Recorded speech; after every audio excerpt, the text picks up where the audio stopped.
सोच के देखो, तुम्हारी जिंदगी अच्छी भली चल रही हो, लड़कियों से तुम घिरे हुए हो, पर एक वेंडिंग मशीन में से निकलने वाला बंदा तुम्हारी स्वर्ग से जैसी जिंदगी को नर्क बना के रख दे और तुम्हारी दुनिया में ऐसे शैतानों को भेज दे कि तुम्हें उन शैतानों से लड़ने के लिए खुद एक शैतान बनना पड़ेगा और उनसे अपनी जान दांव पे लगा के फाइट करनी पड़ेगी। इस कहानी को लास्ट एंड तक जरूर देखना और पसंद आए तो पार्ट 2 के लिए कमेंट जरूर से कर देना। एक परछाई घास के मैदान में कोई सामान ढूंढ रही होती है। जैसे उस परछाई को एक सोने का सिक्का मिलता है, उसकी मदद से वो एक वेंडिंग मशीन के पास जाता है और उसके अंदर वो कॉइन डाल देता है। एक ड्रिंक को सिलेक्ट करता है, सामने देखता है कि उस वेंडिंग मशीन के अंदर से ड्रिंक की जगह एक आदमी बाहर आता है। वो उसे धन्यवाद करता है कि उसने उसका कॉइन लौटा ही दिया। अगले दिन एक स्कूल के अंदर एक टीचर शू नाम के एक लड़के को समझा रहा होता है कि तुम्हारे मार्क्स काफी ज्यादा अच्छे हैं बेटा, तुम्हारा आईआईटी बॉम्बे में सिलेक्शन हो जाएगा। फिर दूसरी तरफ वो लड़का जिसका कि नाम शू होता है, वो साफ साफ मना कर देता है कि वो यहाँ पे नहीं जाना चाहता है, उसका सपना चिक्स को क्लैप करने का है। ये कहने के बाद वो उस जगह का दरवाजा खोलता है और वहाँ से बाहर चला जाता है। उसके वहाँ पे काफी सारे फ्रेंड्स भी थे और वो काफी ज्यादा खुश भी था। जब भी कोई लड़की उसके पास मदद मांगने आती तब वो उसकी मदद बिना कुछ सोचे समझे एक ही बार में कर देता था। ये सिर्फ इसका एक कैरेक्टर था जो कि इसने अपनी सोशल लाइफ के लिए बनाया था। हकीकत में ये कुछ और ही है। इसके बाद इसके दोस्त बाहर चलने को कहते हैं। वहाँ पे शू को एक स्मेल आती है जो कि एक मरी हुई बिल्ली की थी, पर वो उसे इग्नोर कर देता है। जब उसके दोस्त उसे बुलाते हैं, वो उनके साथ आगे जाता है उस बिल्ली को छोड़ करके। क्लास के अंदर नैना नाम के एक लड़की को दिखाते हैं जो कि नैना जो थी वो अपने दोस्तों को बाय बोलती है और एक टीचर के पास जाती है। शू को दिखाया जाता है जो कि क्लासरूम की सफाई कर रहा होता है और सोच रहा था कि आखिरकार उस बिल्ली का क्या हुआ होगा। और उसी दौरान नैना वहाँ पे आ जाती है और उसे बताती है कि उसे आईआईटी बॉम्बे के लिए रिकमेंडेशन मिल गई है, पर तुमने क्यों मना कर दिया। जिसके ऊपर शू से कहता है कि ये तुम्हारा खुद का प्योर हार्डवर्क था, इसी वजह से तुम्हें रिकमेंडेशन मिली है। मुझे वहाँ पे नहीं जाना था, इसलिए मैंने ऑफर को डाउन कर दिया था। उसकी पैंट्स गंदी हो रखी थी। इससे हमें पता चलता है कि शू ने उस बिल्ली को दफना दिया होता है। रात हो चुकी थी। शू जो था वो अपने घर के बाहर आता है, एक ड्रिंक परचेज करता है और नदी किनारे बैठ के गेम खेलने लग जाता है। उसने गॉगल्स भी नहीं पहने थे। उसे अब एक बू आती है जो कि जंगल की तरफ से आ रही थी। वो वहाँ पे जाता है। एक घर जो कि बहुत ही देर से जल रहा था, उसके अंदर वो एक लड़की को नोटिस करता है। वो उसे बचाना चाहता था। उसके अंदर का डीमन उसे आगे जाने को कहता है, पर वो एक इंसान था। फिर भी वो आगे बढ़ता है और देख पाता है कि उसका शरीर जो है वो एक शैतान का हो चुका है। वो एक दीवार को हाथ से ही तोड़ देता है, लड़की को उठाता है और उसकी जान बचा लाता है। वो वहाँ ज़्यादा देर तक नहीं रुक सकता था, इसलिए वो वहाँ से निकल जाता है बिना कुछ बोले, पर लड़की के पास वहीं पे उसका फोन रह जाता है। अगले दिन न्यूज में यही बात आती है, जंगल के एक घर में आग लग गई थी। शू नोटिस करता है कि उसके पास में उसका फोन नहीं है, कहीं वो पुलिस ना ढूंढ ले और उसे जेल ना हो जाए। वो काफी ज्यादा डरा हुआ था। वो स्कूल जाता है। वो लड़की जिसका कि नाम क्लेयर होता है, वो उसके सामने आ जाती है और वो कहती है तो तुम शैतान हो। ये बात सुनते ही शू काफी ज्यादा डर गया था। अब हमें दिखाया जाता है जो वो लड़की पीटी क्लास में थी, वो उसके बैग को पूरा छान लेता है। तब भी उसे फोन नहीं मिलता और उसे टेरेस पे क्लेयर बुलाती है। वो घबरा रहा था कहीं कुछ गड़बड़ ना हो जाए। वो उससे अपना फोन वापस मांगता है, पर शायद से क्लेयर उसे देना नहीं चाहती थी। वो उससे सवाल पूछती है, क्या तुम सच में मॉन्स्टर ही हो। जिस पे शू मना करता है और क्लेयर के पास एक आइडिया आता है। वो कहती है तो चलो देखते हैं। वो उसका फोन रख देती है और उसे ऊपर से गिरा देती है। शू को अब मॉन्स्टर बनना ही पड़ता है। क्लेयर अब उसकी फोटो क्लिक कर लेती है और उसके बाद में शू ऊपर आता है। उतनी ही देर में छत पे से उन्हें नैना भी देख लेती है, पर उसे ऐसा छलावा ही लगता है। क्लेयर उसे कमरे में लेकर जाती है और अब शू से हर एक चीज पूछती है कि वो एक शैतान कैसे बना। शू को खुद मालूम नहीं था। वो उसे बताता है कि बस एक रात वो ये शैतान बन गया, उससे पहले की यादें उसके पास नहीं है। क्लेयर मान जाती है। अब वहीं पे शू ह्यूमन फॉर्म में आता है और अब उसका पीछा करने लग जाता है। क्लेयर को काफी सारी चीजें पता थी मॉन्स्टर्स के बारे में और वहीं पर शू से पूछता है, जिसके ऊपर वो अपना नाम क्लेयर बताती है और इस सोने के सिक्के की मदद से कोई भी इंसान पावर को अपने हाथ में ले सकता है। ये बात सुन के शू हैरान था क्योंकि उसे पावर इस गोल्ड कॉइन से नहीं बस अपने आप मिल गई थी। शू क्लेयर के घर को देखता है। वो काफी ज्यादा गंदा था। वो उसे बोलता भी है, फिर दूसरी तरफ क्लेयर अपने कपड़े बदलने लग जाती है और उसके तेवर पूरे तरीके से बदल जाते हैं। शू कहता है कि उसने उसकी जान बचाई थी, उसे अच्छे से पेश आना चाहिए। क्लेयर उसे धमकी देती है कि मैंने तुम्हें शैतान में बदलते हुए देखा है, अगर मैंने ये चीज रिवील कर दी तो तुम्हारी जिंदगी खराब हो जाएगी और मुझे एक शैतान से बदला भी लेना है, उसमें तुम्हें मेरी मदद करनी है। कि तभी वहाँ एक लड़की आती है। वो लड़की के आते ही क्लेयर घबरा जाती है। वो लड़की उड़ते हुए आती है और शू के एक लात की मारती है। वहीं शू जो था वो बेहोश हो जाता है। वो क्लेयर से उसका गोल्ड कॉइन मांगती है पर क्लेयर देने से मना कर देती है। वो लड़की उससे पावर चाहती थी उस गोल्ड कॉइन से। शू आके उसे पकड़ लेता है पर वो लड़की जो थी वो एक मास्क पहने हुए थी। उसका नाम हिकावा होता है। क्लेयर उससे जानना चाहती थी कि वो कॉइन के पीछे क्यों पड़ी है, जिसपे वो अपनी मॉन्स्टर फॉर्म में आती है और अब हमें हिकावा की कहानी दिखाई जाती है। उसे भी एक मैदान के अंदर गोल्ड कॉइन मिला था। क्लास के बच्चों से उसे पता चला कि कैसी वेंडिंग मशीन है जो काम नहीं करती है, उसके लिए एक अलग ही कॉइन की जरूरत पड़ती है। ये चीज काफी ज्यादा फेमस हो चुकी थी। हिकावा को तो इस पे गुस्सा आ रहा था। रेस के दौरान वो अच्छे से भाग भी नहीं पाती। टीचर उसे कहते हैं तुम नेशनल्स में नहीं जा सकती हो। अब हिकावा उसी वेंडिंग मशीन में जाती है, कॉइन डालती है और एक ड्रिंक को वो परचेस कर लेती है और उसी समय वो लड़का बाहर आता है और उसे पावर देने का वादा करता है। अगले दिन अब हमें दिखाया जाता है कि हिकावा बाकी बच्चों से काफी ज्यादा तेज दौड़ रही थी, पर तभी वो मॉन्स्टर में कन्वर्ट होने लग जाती है और वो वहां से निकल जाती है। उसकी आधी बॉडी मॉन्स्टर में बदल गई थी और वो अब अपनी फुल पावर चाहती थी, इसलिए वो कॉइन लेने के लिए आई थी। नदी किनारे वो क्लेयर की बातें सुन लेती है, उसके पास एक गोल्ड कॉइन भी देखती है, इसलिए वो लेने के लिए उनके पीछे दौड़ पड़ती है। हिकावा ने शू की अच्छे से कुटाई कर दी होती है पर क्लेयर उसके ऊपर पेपर स्प्रे मार देती है। सही समय था। शू जो होता है वो क्लेयर को पकड़ता है और वहां से निकल जाता है। वो भी एक शिपयार्ड के पास में आ चुके थे जहाँ पे कि शू काफी ज्यादा घबराया हुआ था। वहीं क्लेयर बताती है कि हमने उसका चेहरा देख लिया है, वो हमें जरूर मार के रहेगी वरना हम उसकी पोल खोल देंगे। हमें जल्द से जल्द कुछ करना होगा वरना वो हमें ढूंढ लेगी। क्लेयर नोटिस करती है कि शू के पीछे एक चैन लगी हुई है, शायद इसका कुछ मतलब है। वो उसे खोलती है। उसके अंदर एक स्पेस था जिसके अंदर एक इंसान जा सकता था, अंदर कोई ऑर्गन नहीं था। इसी वजह से क्लेयर सोचती है कि शायद से उसे इसके शरीर के अंदर जाना चाहिए, तभी हम कुछ कर सकते हैं। वो उसके अंदर जाती है। दोनों एक दूसरे के इतने ज्यादा नेगेटिव इमोशंस एक्सपीरियंस कर पा रहे थे कि तभी वहां पे हिकावा आ जाती है।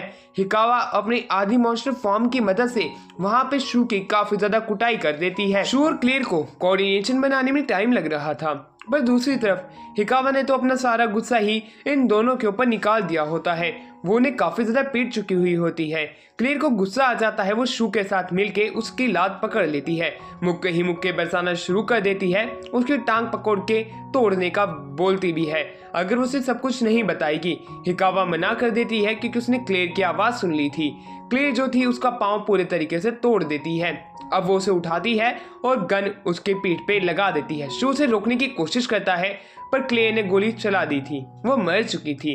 क्लेयर काफी ज्यादा खुश थी कि उसने एक मॉन्स्टर को खत्म कर दिया, पर शू खुश नहीं था। इसी तरह 7 दिन बीत जाते हैं। शू की लाइफ नॉर्मल थी। शू को क्लेयर का कॉल आता है। उसके दोस्त उससे पूछते हैं क्या ये तुम्हारी कोई गर्लफ्रेंड है, जिसपे शू इनकार कर देता है, पर क्लेयर पीछे ही खड़ी थी। वो उसे बाहर चलने को कहती है, उससे कुछ बात करनी है।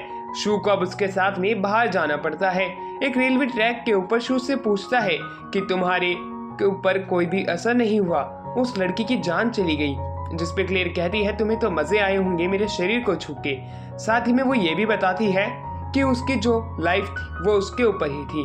उसने उसे खत्म किया इसलिए क्योंकि अगर वो नहीं करते तो वो लड़की हिकावा उन्हें जरूर मार देती। और साथ ही में वो उसे ये भी बताती है कि इस तरह के शैतान काफी सारे और भी आते रहेंगे। हम दोनों की लाइफ एक दूसरे के ऊपर डिपेंड करती है, इसी वजह से हम दोनों को साथ रहना पड़ेगा। वहीं पे क्लेयर ये बात तक कंफर्म कर देती है कि वो उसी के ही साथ में मरेगी और जिएगी उसी के ही साथ में। उसकी ये बात सुन के हमारा शू कहता है कि मैं अभी मरना चाहता हूँ। ये बात सुनते ही क्लेयर अपनी जान भी देने को मान जाती है। वो छत पे से कूद जाती है। अब क्लेयर को ये सब करता हुआ देख के हमारा शू आगे बढ़ के उसे पकड़ लेता है। उसकी जान बाल बाल बच गई थी। उसकी आंखों से आंसू बहने लग जाते हैं ये सोच के कि क्लेयर उसके लिए जान देने तक को भी तैयार है। वो उसे बताती है कि वो उसकी बहन को पकड़ना चाहती है जिसने कि उसकी पूरी फैमिली को खत्म किया था। वो ऐसी पहली शैतान थी जिससे कि वो मिली थी और वो उसे ही खत्म करके रहेगी। हमें अब 6 महीने कहानी को दिखाया जाता है पहले की, जहाँ पे कि एलेना नाम की लड़की आती है। वहीं पे वो लड़का जो कि वेंडिंग मशीन में से निकलता है वो उससे मदद मांगता है कॉइन को ढूंढने के लिए। उसकी वो इच्छा पूरी करेगा, जिसपे एलेना पूछती है क्या वो किसी और के लिए भी अपनी इच्छा पूरी कर सकती है। उसी के साथ में ही प्रेजेंट डे में वो एलियन उस कॉइन को नोटिस करता है कि सिर्फ इसे इंसान ही पकड़ सकते हैं, ना कि कोई और मशीन। अब इंसान ही उसकी मदद करेंगे इन्हें ढूंढने में। क्लेयर और शू को दिखाया जाता है, दोनों एक ही कमरे में थे। शू से बोलता है अब हमें शुरू करना चाहिए। क्लेयर अपने कपड़े उतारने लग जाती है, वो अब आधी से ज्यादा नेक्ड हो चुकी थी। ये देखने के बाद में शू कहता है कि शायद से तुम्हें स्विम सूट पहन लेना चाहिए, वो चीज ज्यादा ठीक रहेगी। क्लेयर मान जाती है और शू को ऑर्डर देती है कि अब उसे मॉन्स्टर बन जाना चाहिए। शू उसकी बात सुनता है और एक मॉन्स्टर में कन्वर्ट हो जाता है। वो अपनी चैन भी ओपन कर देता है। दूसरी तरफ हमारी जो क्लेयर थी वो स्विम सूट पहन के उसके अंदर जाती है। दोनों थोड़ी देर ऐसे ही मजे करते हैं। उनका कोऑर्डिनेशन बनने में काफी ज्यादा समय लग रहा था, पर क्लेयर को एक बात समझ में आ चुकी थी, शू से ज्यादा कंट्रोल उसकी ही बॉडी पे क्लेयर का है। दोनों एक टास्क बनाते हैं कि सामने रखे ग्लास को उठाना है, पर उसी दौरान एक दूसरे से वो हंसी मजाक करने लग जाते हैं। काफी समय बीत चुका था, वो घर की साफ सफाई भी कर चुके थे। क्लेयर जो थी अब हमारे शू को काफी सारी चीजें बताना चाहती थी। वो अपनी बड़ी बहन के कपड़े लेके आती है जो कि एलेना के थे। वो उसे स्मेल करने को कहती है जिससे कि वो उसकी जगह का पता लगा पाएगा। वो उसकी बॉडी के अंदर जाके खुद भी अपने इमोशंस उसे शेयर करती है जो कि काफी ज्यादा खतरनाक थे। अब हमारी क्लेयर बाहर आ चुकी थी। उसी दौरान हमारे शू को काफी सारी चीजें पता चल जाती है उसकी लाइफ से जुड़ी। जब वो उसकी बहन के कपड़े को स्मेल करता है उसमें से काफी सारे डेड लोगों के ऑरा वो नोटिस कर पाता है और वो कहता है कि शायद से तुम्हारी बहन यहीं कहीं होनी चाहिए। उसने काफी लोगों को मारा है, वो काफी ज्यादा डरावनी है। वो लोग एक ट्री के नीचे खाना खाते हैं। क्ले शू से उसकी फैमिली के बारे में पूछती है जिसपे शू बता देता है कि उसकी फैमिली बिजी रहती है और उसे घर पे खाना खाने का मौका ही नहीं मिलता है। दोनों काफी दिनों से क्ले की बहन को ढूंढ रहे होते हैं। उन्हें उसका अभी तक एक भी सबूत नहीं मिला होता है कि वो कहाँ पे है। काफी दिन बीत जाते हैं। बैठे बैठे वो लोग अब एक चीज नोटिस करते हैं कि रेलवे ट्रैक के ऊपर जहाँ पे कि उन्हें शक है कि उनकी बहन शायद से उन्हें वहां मिल सकती है, वहां पे एक ट्रेन आती है जहां से कि एलेना उतरती है। शू को ये बात पता चल जाती है।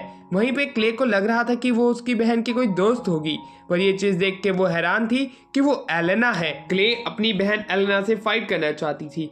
शू से रोकने की कोशिश करता है क्योंकि एक बहन दूसरी बहन को कैसे मार सकती है, पर क्ले उन चीजों के बारे में फिक्र नहीं करती है। वो दोनों मिलकर उस स्टेशन के बाहर जाते हैं जहां से कि एलेना का निकलने का चांसेस थे। एलेना जैसे ही बाहर आती है हमारी क्ले जो होती है बंदूक से उसके पांव पे गोली चलाने का वादा करती है। वो अपनी गन को पॉइंट कर लेती है। जैसे ही एलेना बाहर आती है हमारी क्ले उसके सर के ऊपर निशाना लगा चुकी थी। बड़ी मुश्किल से शू जो होता है गन की ट्रैजेक्टरी को चेंज करता है। एलेना नोटिस कर लेती है किसने अटैक किया है। वो अपने आप को बदलती है और शू के ऊपर पहुंच जाती है। वो शू की उस बॉडी को देख के काफी ज्यादा इमोशनल हो जाती है और माफी मांगती है। वो कहती है शू तो मुझे माफ कर देना, ये सब हुआ है मेरी वजह से हुआ है, मेरी वजह से तुम्हें शैतान बनना पड़ा। क्ले ये बात सुन के हैरान होती है, पर एलेना उसे कहीं और चलने को कहती है जिससे कि बाकी लोग परेशान ना हो। वो चलते चलते नदी के पास आ चुके थे। वहीं पे एलेना चलते हुए ये कह रही थी, शू तुम मुझे काफी दिनों बाद दिखे हो, मैं तुमसे काफी कुछ कहना चाहती हूँ, पर मैं तुमसे माफी मांगना चाहती हूँ कि मेरी वजह से तुम्हारी लाइफ ऐसी हो गई, तो मुझे माफ कर देना, मैं दिल से कह रही हूँ। वहीं अब क्लेयर की आवाज निकल जाती है हल्की सी। एलेना उसकी आवाज सुन चुकी थी। वो कहती है शू तुम्हारे अंदर एक लड़की पहले से ही है, वो जगह मेरी थी, तुमने वो जगह क्यों किसी और को दे दी, तुमने मेरा भरोसा तोड़ दिया है। वो अपने बैग को नीचे रख देती है। गुस्सा उसके ऊपर टेक ओवर कर लेता है और वो उसके सर को उसके शरीर से अलग कर देती है जिसमें क्लेयर थी। क्लेयर को देखने के बाद में वो काफी ज्यादा उदास हो जाती है और शू को भी वो मार चुकी थी।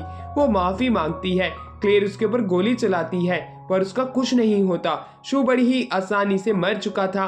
क्लेयर भी हार चुकी थी। अब एलेना उसे कहती है तुमने उस कॉइन का इस्तेमाल किया। क्लेयर मना कर देती है जिसमें एलेना उसे एक और न्यू कॉइन देने का वादा करती है जिससे कि वो खुद के लिए भी पावर ले सके। वो साथ ही में ये बताती है कि तुम अपने पेरेंट्स को खुद ही मारना चाहती थी, वो दोनों हमारे माँ बाप बनने के लायक नहीं थे, मैंने तो तुम्हारा काम आसान कर दिया उन दोनों को मार करके। वो उसे कॉइन भी देती है और अब वहां से जाने लग जाती है कहते हुए कि तुम इसका सही से इस्तेमाल करना। पर क्ले हैरान थी, उसकी जिंदगी इतनी ज्यादा एक ही पल में कैसे बदल गई। अब वो खुद भी मरने का वादा जो था वो पूरा करती है, वो खुद को मारने वाली थी। शू से मना करता है और एलियन के पास चलने के लिए कहता है। एलियन वही लड़का है जो कि वेंडिंग मशीन के सामने बैठा रहता है। उसके पास में हमारी क्ले जाती है और उसे जोड़ने की बात करने लग जाती है शू को। वो उसे चेक करता है, एक गोल्ड कॉइन मांगता है। अब वहीं पे एलेना से एक कॉइन दिया था, उसके इस्तेमाल से एलियन उसे एक और ड्रिंक देता है और उसे पीने को कहता है। उसकी मदद से वो खुद को काफी जल्दी हील कर लेता है। शू की बॉडी में से अब क्लेयर बाहर निकल के आती है। उसकी बॉडी देखने के बाद में एलियन कहता है तुम्हारी बॉडी काफी ज्यादा परफेक्ट है। ये कहने के बाद में वो ये बताता है कि शू और तुम दोनों की जोड़ी काफी ज्यादा अच्छी लग रही है। वो क्ले के काफी ज्यादा नजदीक आ चुका था। वो क्ले को पास से देखता है और क्ले इसकी वजह से काफी ज्यादा गुस्सा हो जाती है कि आखिरकार ये क्या कर रहा है और वो उसके गोटों के ऊपर लात कस के मार देती है। एलियन की भी जो है पतलून ढीली पड़ जाती है, वो अपने घुटनों पे आ चुका था। वो कहता है कि मैं कोई बुरा इंसान नहीं हूँ, मैं बस तुम्हें एक चीज दिखाता हूँ। वो क्लेयर के एक बाल को तोड़ चुका था और उसे अपने मुंह में रखता है और वो अपने शरीर पूरे तरीके से बदल लेता है। ये देख के क्लेयर और शू दोनों ही हैरान होते हैं कि कैसे ये क्लेयर की हूबहू आइडेंटिकल कॉपी बन चुका है। एलियन बताता है कि शू ने भी वही ड्रिंक पी थी जो कि इसने अभी पी थी और वो अपनी मन मर्जी के उस एनिमल में बदल चुका था जिसमें वो चाहता था। शू ये बात सुन के हैरान था कि कभी भी उसने ड्रिंक तो नहीं पी। वहीं पे क्लेयर को पता था कि इसको ड्रिंक पिलाने वाला कौन है। वो तब भी एलियन से पूछना चाहती थी पर एलियन साफ साफ इनकार कर देता है। वो कहता है कि शू और तुम्हारा कॉम्बिनेशन अच्छा है, दोनों एक अच्छी टीम बनाते हो। और अब वो शू को पूरी तरीके से चेक करता है और कहता है कि हाँ अब तुम ठीक हो चुके हो। वो अब ट्रांसफॉर्म होता है, शू को ह्यूमन फॉर्म में देखे क्ले गले से लगा लेती है। दोनों की जोड़ी अच्छी जम रही थी। एलियन उन्हें बताता है कि हमारी स्पीशीज काफी ज्यादा एडवांस थी, वो अब एक फॉर्म में नहीं रह सकते थे, इसलिए उन्होंने डिजिटल फॉर्म ली। पर उनकी स्पेसशिप यहाँ पे क्रैश हो गई और सारे मेरे दोस्त बिछड़ गए। मैं शिप को वापस ठीक नहीं कर सकता था, इसलिए ही मैंने इंसानों को चुना जो कि मेरे दोस्तों को लेके आएंगे और उनकी मदद से मैं अपने दोस्तों की मदद से अपनी शिप को ठीक करूंगा और मैं यहाँ से निकल जाऊंगा। एक कॉइन को इकट्ठा करने पे पावर मिलती है तो 100 कॉइन को लाने पे तुम्हारी एक इच्छा पूरी होगी। ये बात सुन के वो दोनों ही हैरान थे कि कैसे भी इच्छा वो हो सकती है उसको ये एलियन पूरी करेगा, यानी कि उन्हें ये बुरे हाथों में इच्छा नहीं पड़ने देनी है। क्ले के दिमाग में काफी सारी पिक्चर्स बन रही थी अलग अलग लोगों से जुड़ी हुई। एलियन कोई भी चीज बताने से मना कर देता है। अब वो दोनों अपने अपने रास्ते निकल जाते हैं, जहाँ पे कि हमारा शू कहता है क्ले तुम्हें मेरे साथ नहीं रहना चाहिए, तुम्हारी लाइफ वरना खतरे में पड़ जाएगी, तुम मर भी सकती हो। क्ले जिसके ऊपर कहती है कि मेरी जिंदगी तुम्हारे आने से पहले ही खराब हो चुकी थी, जब मेरी बहन ने मेरे माता पिता को मार दिया था और मैं पूरे तरीके से अकेली पड़ गई थी। मेरे पास उस समय कोई नहीं था, पर जब से तुम आए हो तब से मेरी जिंदगी में खुशहाली आ गई है। मैं तुम्हें अकेला छोड़ नहीं सकती हूँ, मैं तुम्हारा साथ दूंगी चाहे उसमें मेरा अंत ही क्यों ना हो जाए। पर दूसरी तरफ शू उसे उस कॉइन की पावर का इस्तेमाल करने से मना कर देता है।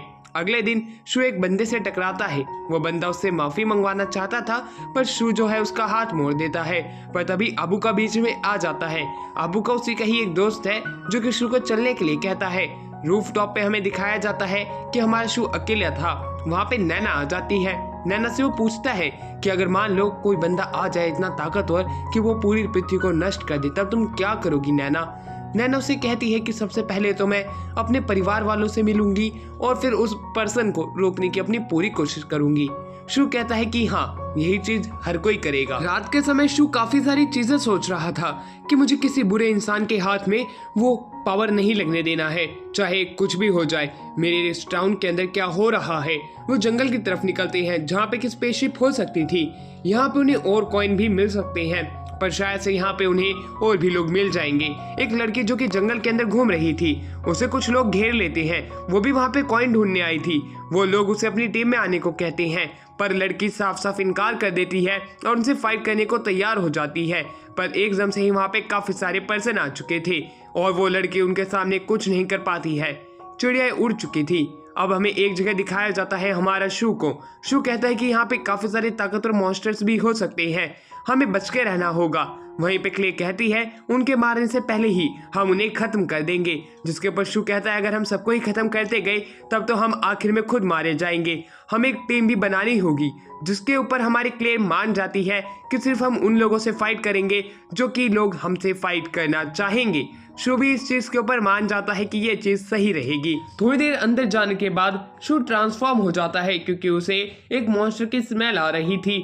उसी दौरान हमें क्ले को दिखाया जाता है, वो भी उसके अंदर चली जाती है। 200 मीटर की दूरी पे एक शैतान उनके सामने खड़ा था जिसके पास में 2 ब्लेड जैसे बड़े बड़े हाथ थे। उसको देखने के बाद में हमारी शू की फट जाती है क्योंकि पहले ही उसका गला कट चुका है। वो उससे फाइट नहीं करना चाहता था। क्ले उससे कहती है कि हम तुमसे फाइट नहीं करना चाहते हैं, क्यों ना हम दोनों एक साथ मिलकर कॉइन्स को ढूंढें। साफ साफ मना कर देता है, वो किसी कमजोर के साथ टीम नहीं बनाने वाला है, साथ ही में वो सिर्फ अच्छे लोगों के साथ बनाएगा। क्ले वादा करती है कि वो भी अच्छे इंसान है, पर वो बंदा कैसे यकीन कर ले कि वो अच्छे इंसान है, क्योंकि अभी तक तो वो उनसे मिला भी नहीं है और इस जंगल के अंदर वो पहली बार मिल रहा है। दूसरी तरफ वो बताता है कि वो एक ताकतवर पर्सन है। ह्यूमन फॉर्म के अंदर उसे कोई भी उससे ज्यादा ताकतवर पर्सन नहीं मिला, पर जब से वो शैतान बना है ताकतवर लोग उसके आसपास मंडरा रहे हैं। वो उससे भी फाइट करना चाहता है, चाहे कुछ भी हो जाए, और वो उसके ऊपर अटैक करता है। इसी वजह से क्ले को भी एक पंच मारना पड़ता है। जैसे ही पंच मारती है क्ले तो उसे पता चल जाता है कि सामने वाला पर्सन थोड़ा डिसेंट है फाइट के अंदर, वो फाइट करने के लिए तैयार हो जाएगा। क्ले और उसके बीच में काफी देर तक फाइट होती है, पर क्ले शायद से जीत नहीं पा रही होती है क्योंकि उसकी जो फिजिकल स्ट्रेंथ है वो काफी ज्यादा है। क्ले अपने घुटने पे आ चुकी थी। सामने वाला पर्सन वाकई में ताकतवर है, पर दूसरी तरफ अब वो अपनी गन जो है वो बाहर निकालती है और उसके ऊपर एम कर देती है। वो उसे चला देती है, पर वो पर्सन उसकी गोली को रोक लेता है, जिसमें उसका एक हाथ इंजर्ड हो जाता है। वो अपनी नॉर्मल फॉर्म में आके कहता है कि मैंने इस वार को काफी समय से प्रैक्टिस किया है, शायद से तुम इसके सामने नहीं टिक पाओगे। ये कहने के बाद में वो अपनी आधी बॉडी को मॉन्स्टर फॉर्म में बदल लेता है। वो जैसे ही ऐसा करता है पूरी की पूरी जमीन कट जाती है। अब दूसरी तरफ हमें दिखाया जाता है जब उस मॉन्स्टर को लग रहा था कि मैंने उन्हें हरा दिया है, उसी दौरान शू से पीछे से पकड़ लेता है और क्ले पीछे से आके उसके ऊपर फायर करने की बात करती है। अब वो पर्सन समझ जाता है कि ये दोनों एक अलग अलग पर्सन है, ना कि कोई एक पर्सन है, यानी कि ये दोनों ही ताकतवर हो सकते हैं। वो सरेंडर करने की बात करता है। क्लियर हैरान थी कि वो सरेंडर करना चाहता है, पर दूसरी तरफ शू अपना दिमाग चलाता है। जैसे वो अपनी नॉर्मल ह्यूमन फॉर्म में आता है वो उसे भीज करके एकदम से ही बेहोश कर देता है। जैसे वो इंसान बेहोश होकर वापस से उठता है वो अपने सामने 2 ह्यूमन को देख के हैरान होता है, जिसमें से एक लड़की नेक्ड होती है, पर दूसरी तरफ वहाँ पे एक मॉन्स्टर आ चुका था जिसने कि उनकी फोटो क्लिक कर दी थी। वो इन तीनों को ही अपना स्लेव बनने की बात करता है, उन्हें इनकी आइडेंटिटी वो रिवील कर देगा, पर दूसरी तरफ वो ताकतवर बंदा उसे 2 हिस्सों में काट देता है। जैसे ही वो उसे काटता है उसकी ताकत देख के क्लियर समझ जाती है कि हाँ ये हमारे काम आ सकता है। वो उसकी मदद चाहती थी, पर वो समझ नहीं पाता कि वो क्या कह रहे हैं। वो उन्हें खुद को मारने की बात कहता है, पर शू साफ साफ मना कर देता है। क्लियर अपना दिमाग लगाती है कि ये ताकतवर है, हमें इसकी जरूरत कहीं पे भी पड़ सकती है, इसलिए वो बताती है कि शू ने मुझे भाग जाने को कहा था जब ये तुमसे फाइट कर रहा था। ये बात सुन के वो समझ जाता है कि दोनों ही अच्छे पर्सन हैं।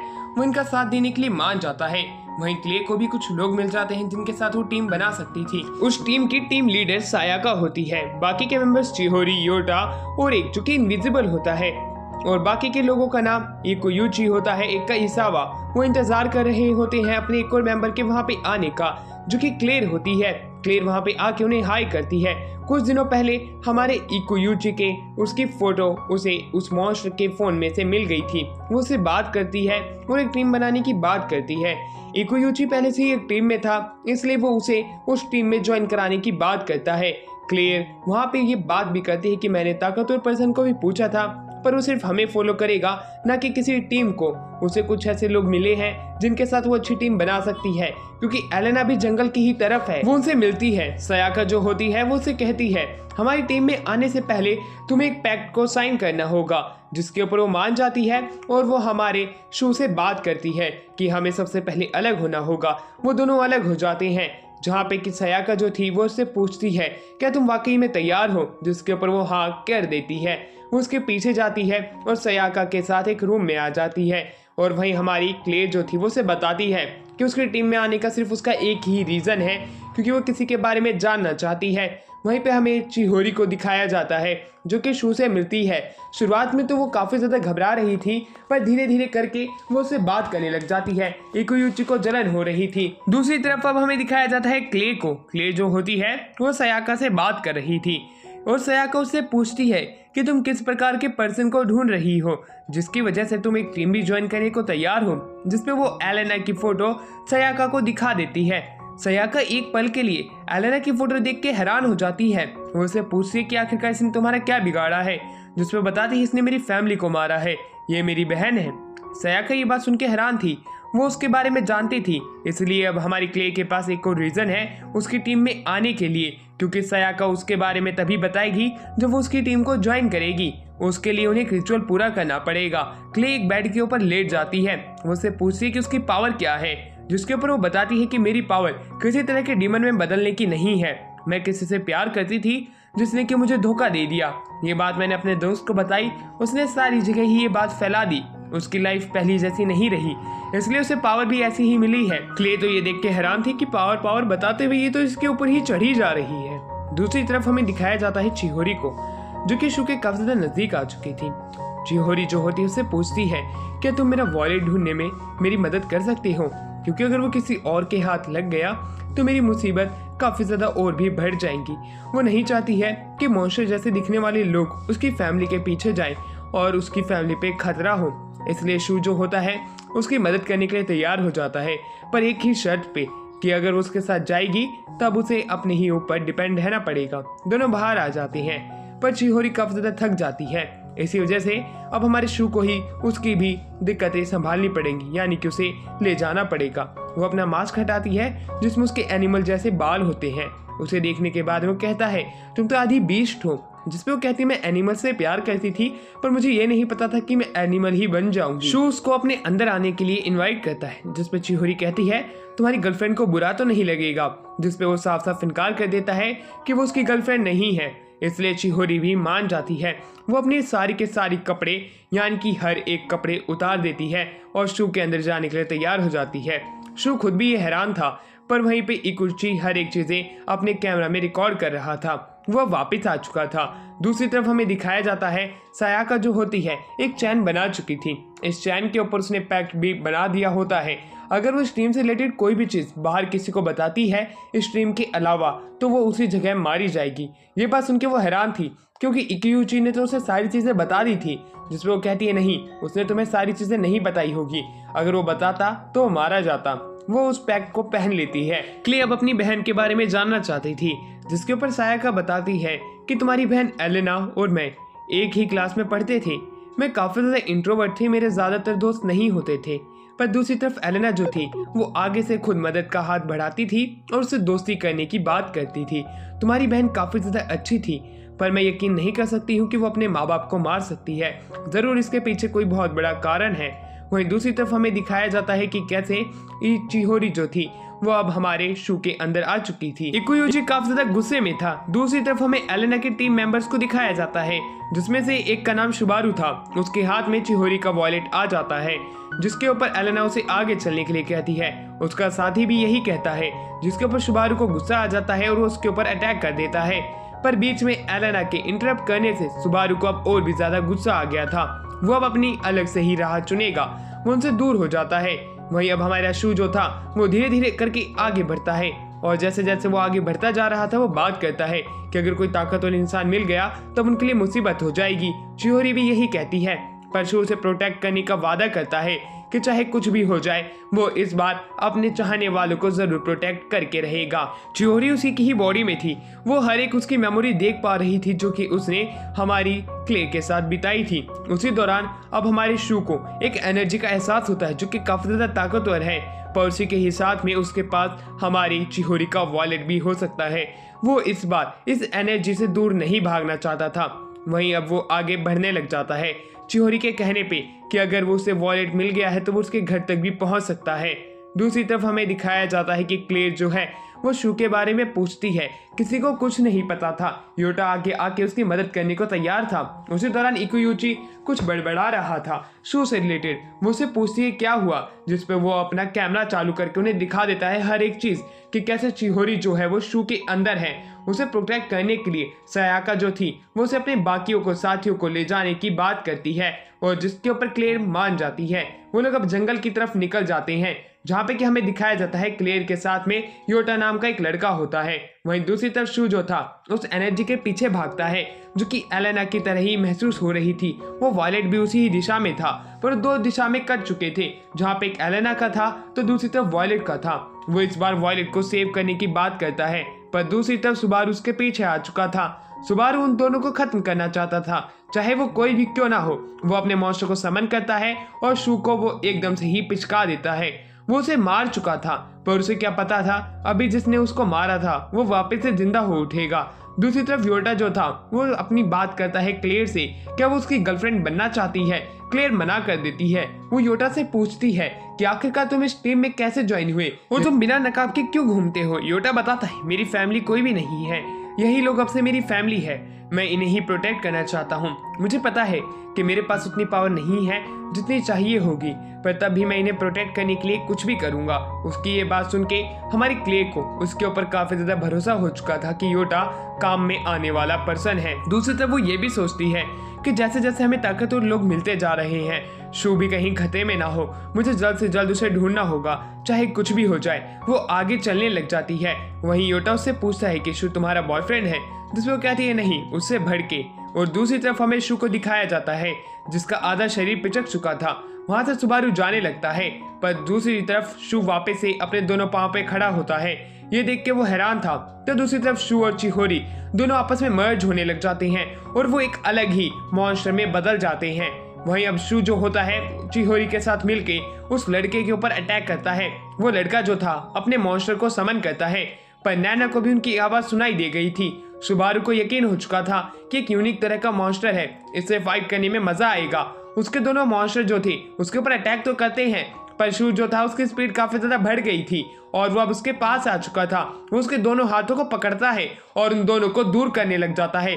साथ ही में वो अपने नेल्स से उसके ऊपर अटैक करता है और उसे काफी ज्यादा अच्छा डैमेज भी वो दे चुका था।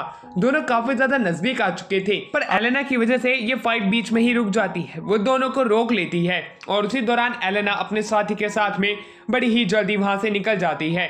दूसरी तरफ हमारी चिहोरी भी समझ जाती है कि ये ताकतवर पर्सन है, हमें रुकना पड़ेगा और वो दोनों ही उसी दौरान वहीं पे बेहोश हो जाते हैं।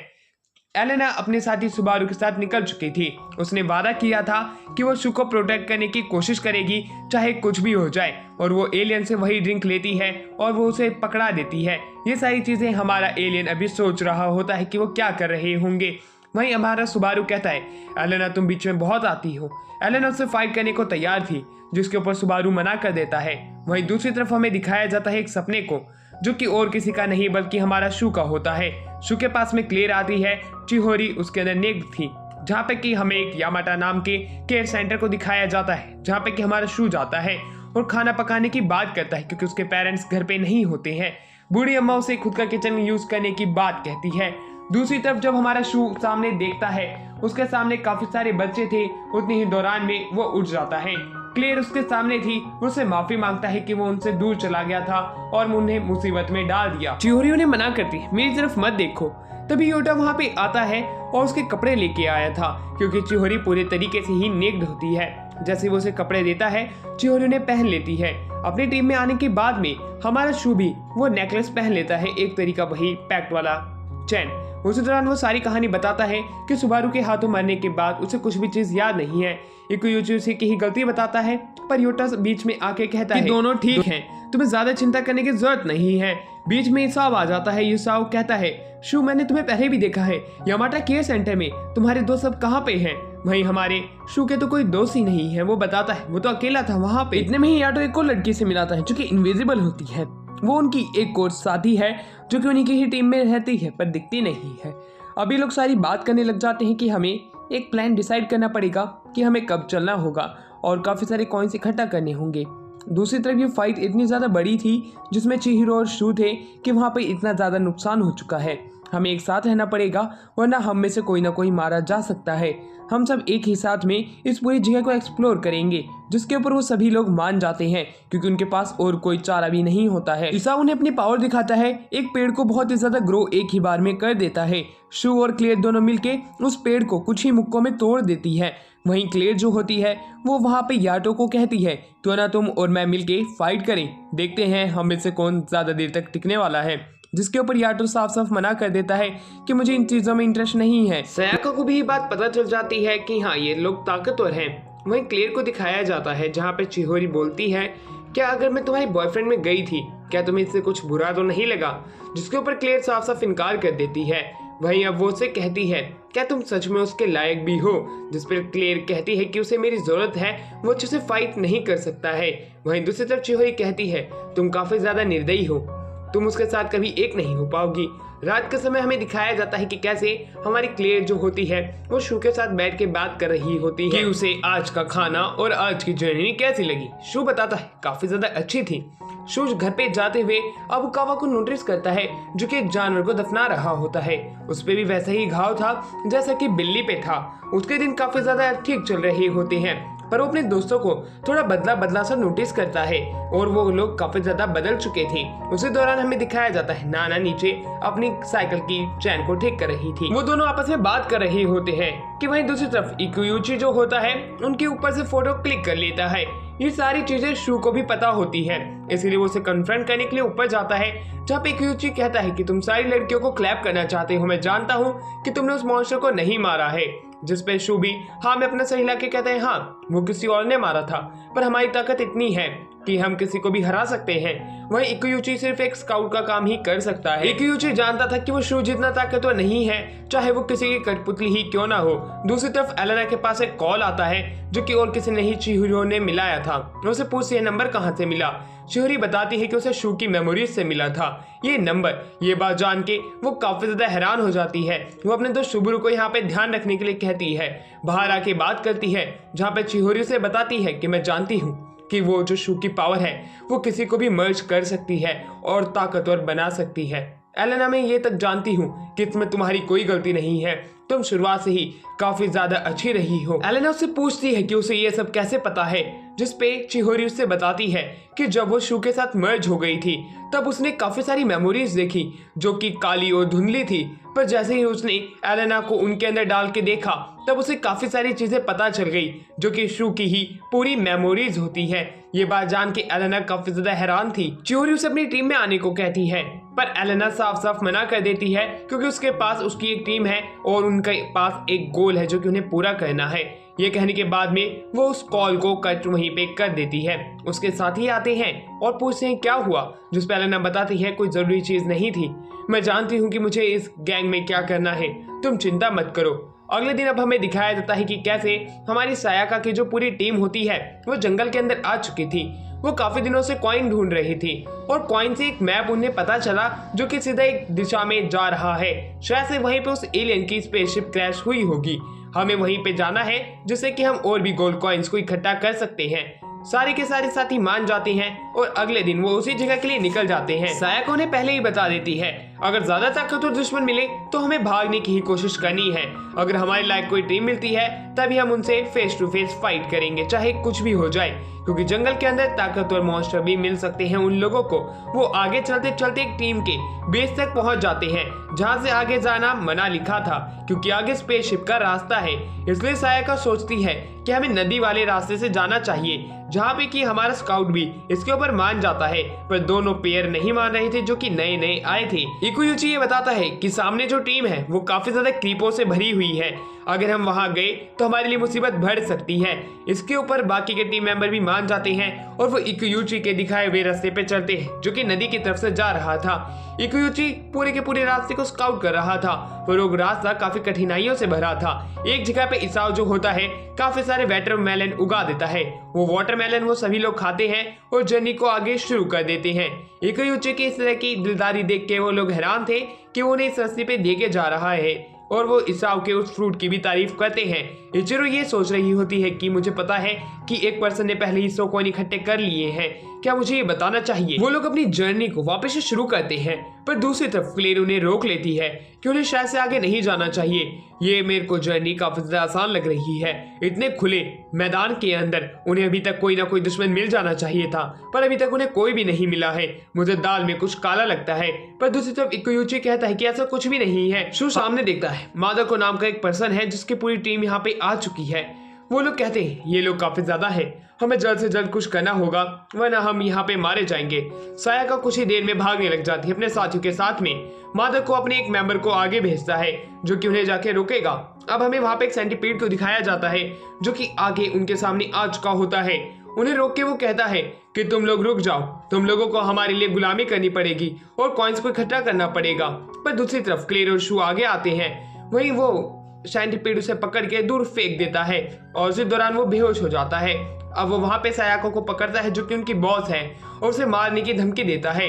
अब याटो जो होता है वो आगे आने लग जाता है क्योंकि उसे पता है कि उसके दोस्तों को अब उसकी जरूरत है।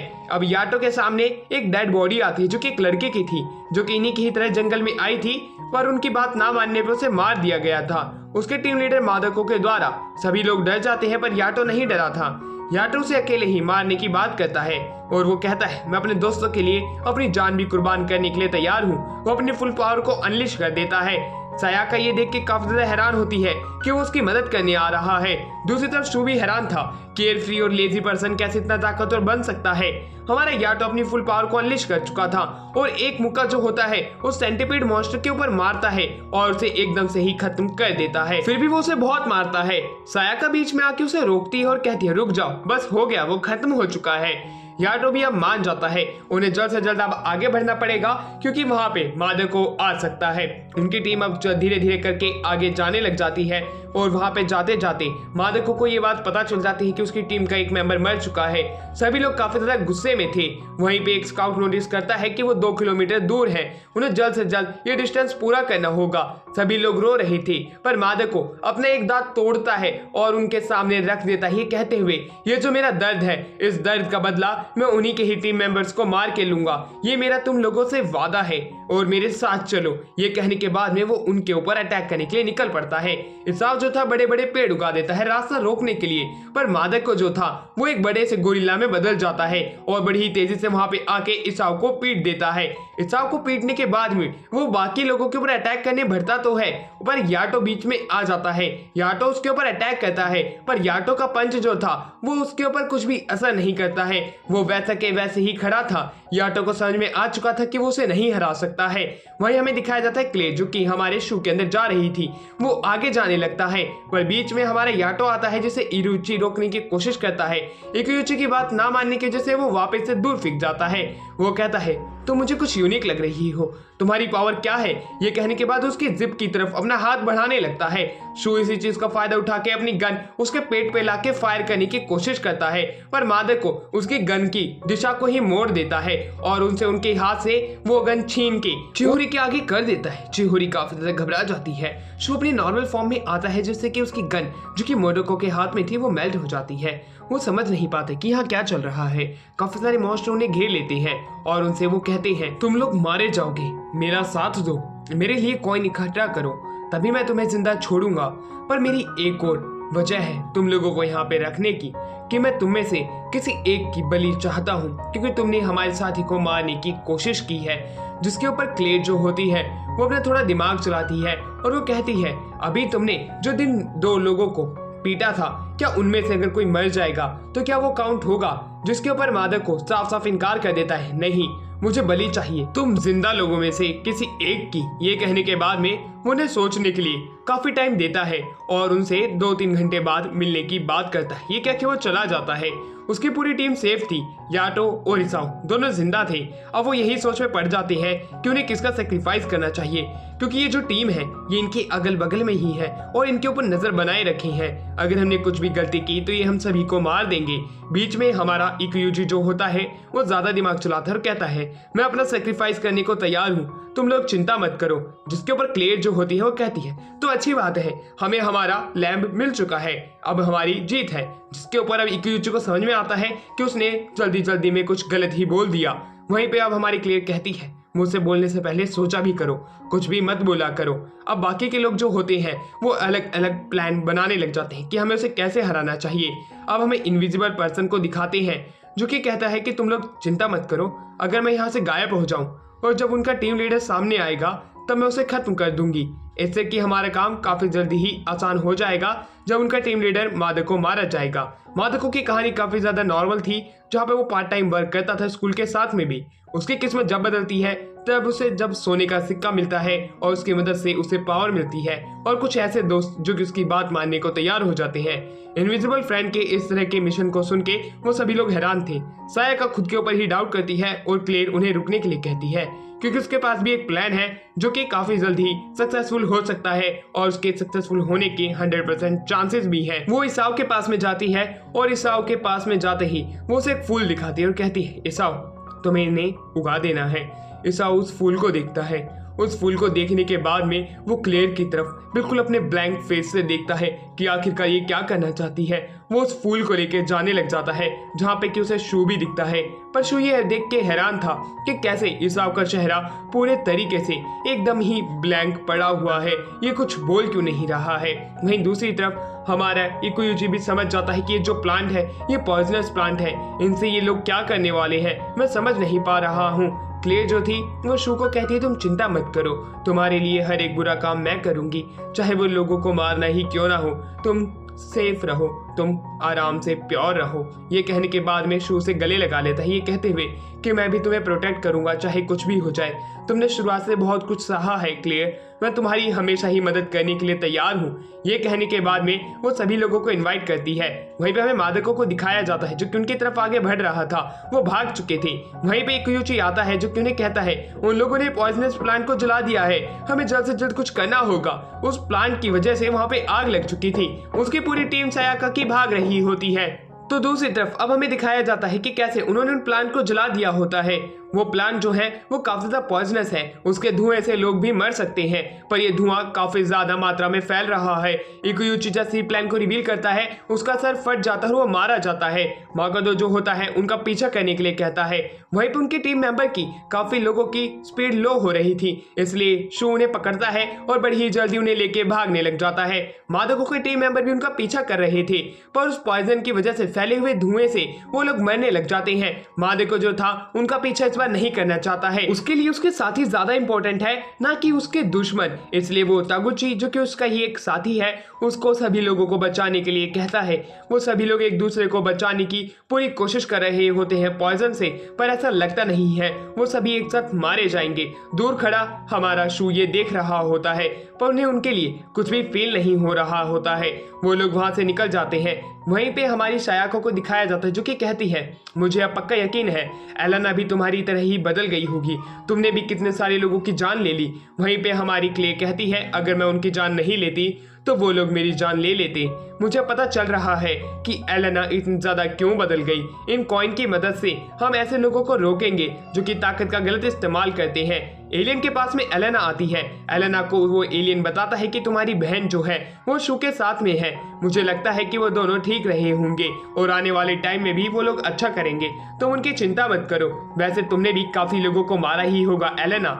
एलेना कहती है तुम्हारी गेम की वजह से हुआ है, लोग एक दूसरे की जान के प्यासे पड़ चुके हैं। जिसके ऊपर एलियन कहता है नहीं, ये सब बस इंसानों की खुद के ग्रीड की वजह से हुआ है, मैंने उन्हें मारने को एक दूसरे को नहीं कहा था। एलेना उसका गला पकड़ के उसे मारने की बात करती है क्योंकि अभी वो ह्यूमन है, पर उसका कुछ नहीं हो सकता है। अब हमारा शू कहता है कि हमें उन्हें पूरे तरीके से मार देना चाहिए था, अगर उनमें से कोई एक भी जिंदा होगा तब वो हमारे ही जीवन के ऊपर खतरा होगा।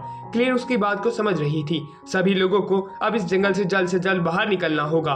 वो जैसे ही जंगल के बाहर आते हैं वो इकुयुची को कॉल लगाते हैं, पर वो उठाता नहीं है, तो हमारी सायाका समझ जाती है कि उसने धोखा देने की कोशिश की होगी।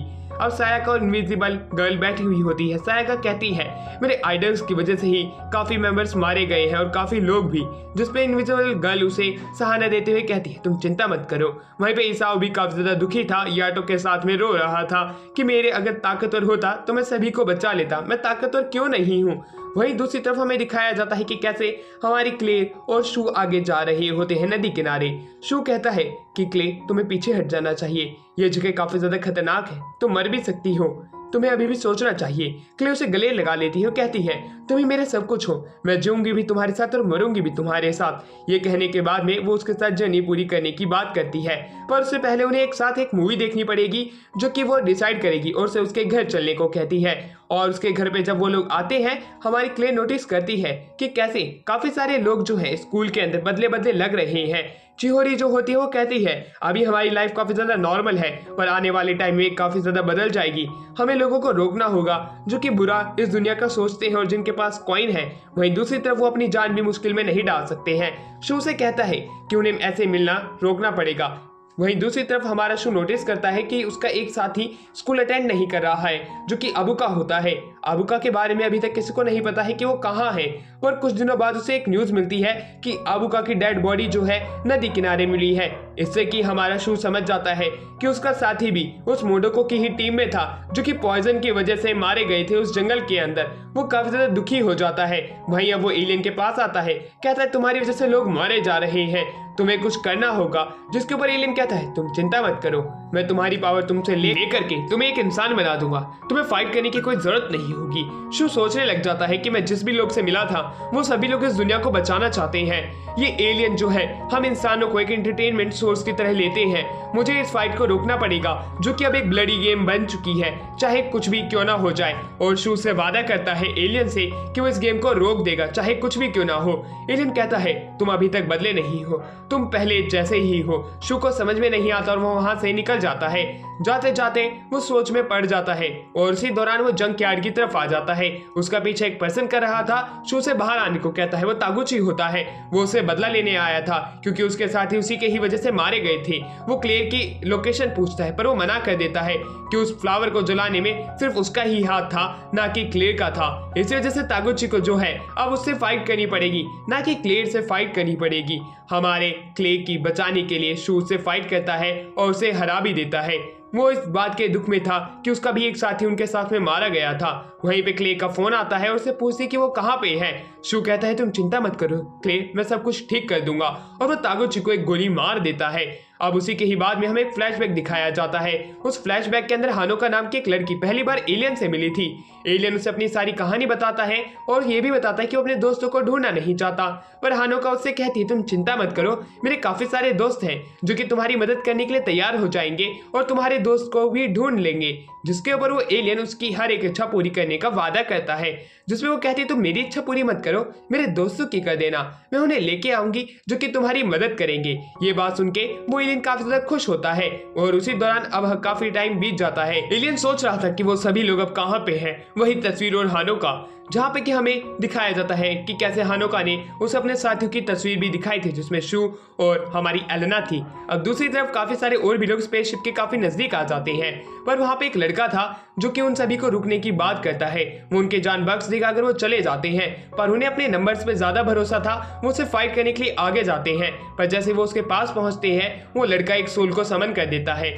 वो सोल जैसे ही वहाँ पे आती है वो हानोका की होती है जो कि एलियन से काफी महीने पहले मिली थी। एक स्वॉर्ड स्लैश की मदद से ही वो सभी को खत्म कर देती है।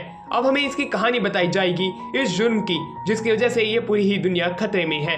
दूसरी तरफ हमें एलेना की टीम को दिखाया जाता है जो कि वो बात कर रहे थे। स्पेसशिप के पास में एक ऐसा बंदा है जिसके पास 100 कॉइन है, हमें उसे मार देना चाहिए। जिसके ऊपर एलेना कहती है तुम उसे कमजोर मत समझो, वो हमारा ही एक दोस्त है। 6 महीने पहले हमें कीटो और नाटो नाम के 2 लड़के को दिखाया जाता है।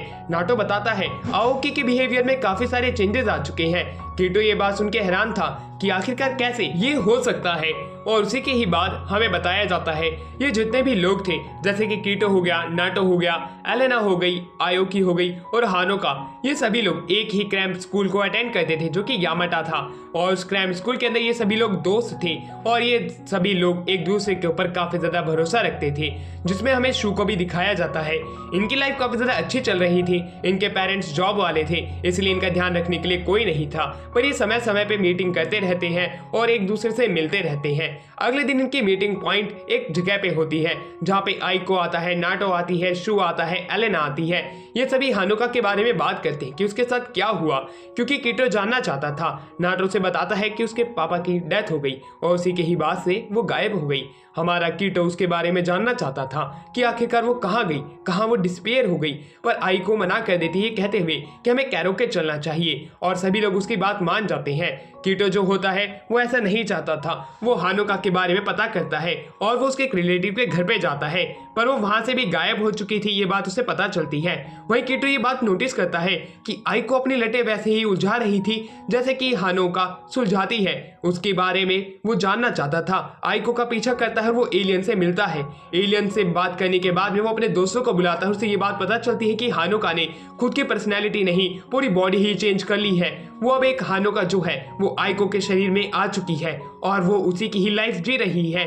हमारी हानुका जो है वो नाटो को पसंद करती थी, इसलिए वो आइको से जलने लग गई और उसकी जब पूरी लाइफ खराब हो गई तब उसने आइको के साथ में अपनी बॉडी बदल ली। असली आइको कहाँ पे है वो इस बात का पता लगा के रहेगा चाहे कुछ भी हो जाए। वो सभी लोगों को उसका साथ देने की बात करता है, पर उसके दोस्त कहते हैं हमें ऐसा नहीं करना चाहिए, जो हो चुका है हमें वो होते रहने देना चाहिए। वहीं एलियन बात करता है कि अगर तुमने कुछ भी रिवील किया तो तुम सभी लोग मारे जाओगे।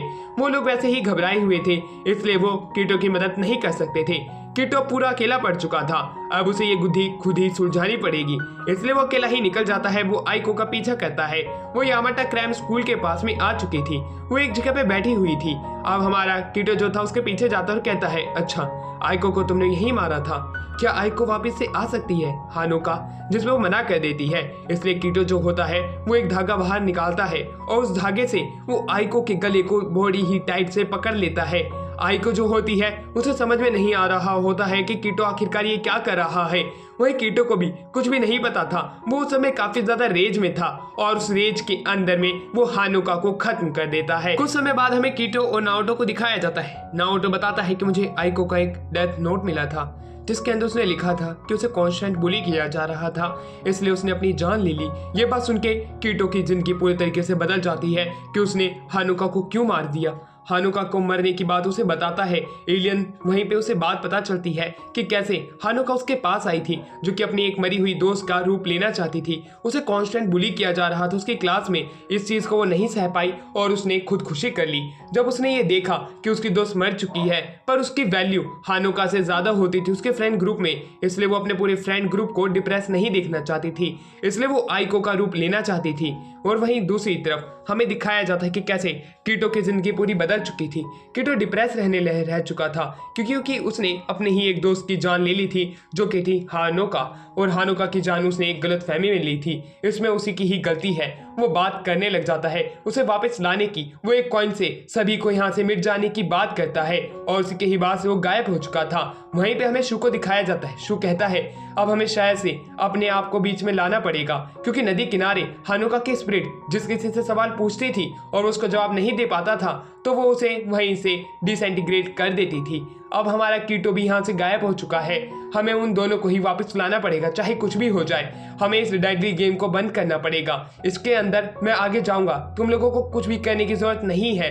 वहीं हमें दिखाया जाता है कि कैसे क्रैम स्कूल के अंदर क्लेयर आती है क्योंकि उसने इसाओ और शू की बात सुनी थी। वो वहीं पे स्टफर को नोटिस करती है और शू को कॉल लगाती है। शू उस समय तागुची को मार रहा था, इसलिए वो उसकी बातों को ज्यादा गौर से नहीं सुन रहा था। वहीं दूसरी तरफ क्ले एक स्टफर को नोटिस करती है जो कि यामाटा के उसी क्रैम स्कूल के अंदर था, जो कि हूबहू वैसा ही दिखता है जैसा कि शू मॉन्स्टर बनना चाहता है। अब हमें एलेना को दिखाया जाता है जिससे कि कॉल आती है, और वहीं दूसरी तरफ हमें शू और क्ले को दिखाते हैं जो कि उन सभी से कॉइन मांग रहे थे, जो कि उसके टीम के ही मेंबर्स थे, क्योंकि उनकी लाइफ काफी ज्यादा खतरे में पड़ जाएगी। ऐसा वो कर देते हैं, उन्हें कॉइन देने का वादा करते हैं और वहां से निकल जाते हैं। वहां से जाते हुए चिहोरो और याटा यही सोच रहे होते हैं कि ये दोनों कितने बदल चुके हैं। मुझे इन दोनों के लिए ही फिक्र हो रही है कि आने वाले टाइम में क्या करने वाले हैं। वहीं दूसरी तरफ हमें दिखाया जाता है क्ले शू के साथ चल रही थी। वो उसके घर पे डिनर करने की बात करती है और उसके घर पे चलने के लिए कहती है, जिसके ऊपर शू मान जाता है, उसे अपने घर लेके जाता है और उसे गले से लगा लेता है। घर पे आते ही हर एक चीज मुरझाई हुई थी, ऐसा लग रहा था जो कि काफी सालों से यहाँ पे कोई आया नहीं है। वो कहती है शू तुम्हें क्या हुआ है, तुम्हारे पेरेंट्स कहाँ पे हैं? शू कहता है वो काम से देरी से आते हैं, मुझे भी नहीं पता है कि वो कहाँ पे है। ये सुनने के बाद में शू से होश में लाती है कि ये देखो तुम्हारे घर का क्या हाल है, तुम्हें क्या चीज है जो कि तुम्हें सता रही है, तुम क्या भूल चुके हो। शू की मेमोरीज वापस से याद आने लग जाती है। वो चेहरा जो कि छिपा हुआ था वो वापस आता है जो कि एलेना का था। एलेना की बात सोचते ही वो वहां से उठ जाता है। वो कहता है क्लेयर, मुझे शायद से कुछ याद आ रहा है, कुछ बहुत ही बड़ी चीज। कि तभी उनके गले से लॉकेट निकल जाते हैं जो कि सायाका ने निकाले थे। सायाका कहती है कि तुम पैक से आजाद हो चुके हो, तुम अपनी लाइफ में कुछ भी कर सकते हो, पर शायद से हमें कल मिलना होगा, कॉइन को इकट्ठा करना होगा और एलेना को देना होगा। वो सभी से ये बात कर चुकी थी। और वहीं दूसरी तरफ क्लेयर और शू नहीं मानेंगे, इसलिए वो उन्हें हरा के उनसे उनके कॉइन छीनेगी, जिससे कि वो इस फाइट में और पार्टिसिपेट नहीं करेंगे और वो मरेंगे नहीं। ये बात तो सभी को बताती है। इसी प्रकार हमें स्कूल में दिखाया जाता है जहाँ पे क्लेयर और शू खड़े थे। वो यही बात कर रहे होते हैं कि अब हमें क्या करना चाहिए। काफी सारी ऐसी चीज है, काफी सारी ऐसी मिस्ट्रीज है जो कि अभी भी उन्हें सुलझानी है। और उसी दौरान हमें दिखाया जाता है कि कैसे शू जो होता है वो बाहर आता है और एलेना के बारे में सोचता है कि आखिरकार क्या होने वाला है। एलेना जो होती है उन कॉइन्स को इकट्ठा करने के लिए उस जगह से निकलने वाली थी जहाँ पे नारुतो कहता है शू मिल चुका है, शू क्या वापस से आने वाला है इसी गेम के अंदर। जिसमें एलेना कहती है वो सब कुछ भूल चुका है, उसे गेम में आने की जरूरत नहीं है, मैं चाहती हूँ कि वो ना आए। नारुतो भी कहता है तुम सही कह रही हो, हम शू को खतरे में नहीं पड़ने दे सकते हैं, जो कुछ भी उसके साथ हुआ है इस वजह से। दूसरी तरफ में नाना को दिखाया जाता है जो कि टीचर से बात कर रही थी। कुछ समय बाद हमें दिखाते हैं क्ले जो होती है वो किसी का पीछा करती है। पीछा करते हुए वो स्विमिंग पूल के पास में आ जाती है। वहीं पे वो किसी को धक्का दे देती है और पानी में गिरा देती है, जो कि इनविजिबल गर्ल होती है। उसका फोन पूरे तरीके से खराब हो चुका था। उसने बताया होता है कि एलेना जो है उनसे कॉइन इकट्ठा करवा रही है जिससे कि उनकी मुसीबत जान में ना पड़े। ईसा और याटो जो होते हैं वो शू को हराने आए थे, पर वो पहले ही हार मान लेते हैं और उसे एलेना के बारे में बता देते हैं कि उन्हें ब्रिज के नीचे मिलेगी। वो दोनों ही निकल जाते हैं। नाना को क्लेयर रोक लेती है। वहीं दूसरी तरफ हमें दिखाया जाता है कि कैसे चिहोरी से जो है हमारी एलेना कॉइन इकट्ठे करने आई थी, पर पीछे उसके हमारा शू होता है। शू से रोक लेता है और कहता है मुझे पता चल गया, तुमने मुझे वो दवाई नहीं पिलाई थी, मेरी ही वजह से तुम लोगों की जान खतरे में है। मैं सब कुछ जानना चाहता हूँ एलेना, तुम्हें जवाब देना ही पड़ेगा, चाहे कुछ भी क्यों ना हो जाए। एलेना इनकार कर देती है, वो उसकी जान खतरे में नहीं डाल सकती है। जो कुछ भी हो गया है उसे वो सारी चीजें भूल जानी चाहिए। पर वहाँ पे बीच में क्ले भी आ जाती है और वो एक सॉफ्ट टॉय दिखाती है। वो टॉय देखने के बाद में हमारी शू की हर एक यादें उसे याद आने लग जाती है और वहाँ पे हानो का भी उसी के ही पास निकल जाती है। शू को काफी सारी चीजें याद आने लग जाती है कि हाँ उसकी लाइफ में क्या हुआ था, पर याददाश्त उसके अंदर धीरे धीरे आ रही थी। शू क्ले को उसकी बॉडी में आने को कहता है जिससे कि वो एलेना को हरा सके। एलेना काफी ज्यादा सैड होती है कि उसकी वजह से ही इनकी जिंदगी खराब हो गई थी, कैसे इसके पेरेंट्स इसी की ही वजह से मारे गए थे। मैं वापिस से हमारी शू को वो सारी यादें याद नहीं दिला सकती हूँ, चाहे कुछ भी हो जाए मुझे इसे हराना होगा और इसकी मेमोरीज को वापिस से सील करना होगा। वहीं दूसरी तरफ शू जो होता है वो हमारी क्ले को अपने अंदर आने को कहता है और उसकी जो पावर है वो काफी ज्यादा बढ़ जाती है। इस बार वो एलेना को हराने के लिए पूरा तैयार था। वो एलेना को काफी ज्यादा पीटता है और वो उसे हरा भी देता है। हानोका उससे पूछती है कि मैं कौन हूँ। हानोका की बात का वो जवाब देने वाला था, उसे मेमोरीज याद आ रही थी। वहीं दूसरी तरफ वो चिल्लाती है नहीं। वो बात कहने के बाद ही हमारे शू एकदम से फ्रीज हो जाता है और वो हानोका को मार देता है। उससे पहले हानोका उसके माइंड में हावी हो जाती है। उसके क्लोन उसको पकड़ने लग जाते हैं, पर बीच में ही एलेना वहां पे आ जाती है। एलेना जो होती है शू की गोली को अपने सर के ऊपर लेके जाती है और ट्रिगर को दबा देती है। जैसे ही वो ऐसा करती है शू की मेमोरीज वापस से सील हो जाती है और हानोका जो थी वो वहां से गायब हो जाती है, कहते हुए कि मुझे उन लोगों से बात करने में कोई इंटरेस्ट नहीं है जो कि अपनी मेमोरीज सील कर चुके हैं, अब तुम्हें कहीं आना ही पड़ेगा। ये कह के वो चली जाती है। तो दूसरी तरफ हमें दिखाया जाता है कि कैसे पूरी चीज थम जाती है। हमारा शू वापस से जाग चुका था। वो एलेना को कहता है कि मैं जान के रहूंगा क्या हुआ था, मैं ये सारी चीजें रोक के रहूंगा। पर एलेना कहती है तुम हीरो बनने की कोशिश मत करो, तुम इस दुनिया के अंदर कोई मेन कैरेक्टर नहीं हो जो कि तुम्हारे ही अराउंड पूरी दुनिया घूमेगी या तुम्हारी वजह से ये दुनिया ठीक होगी। इसी के साथ सीजन 1 यहीं पे एंड होता है।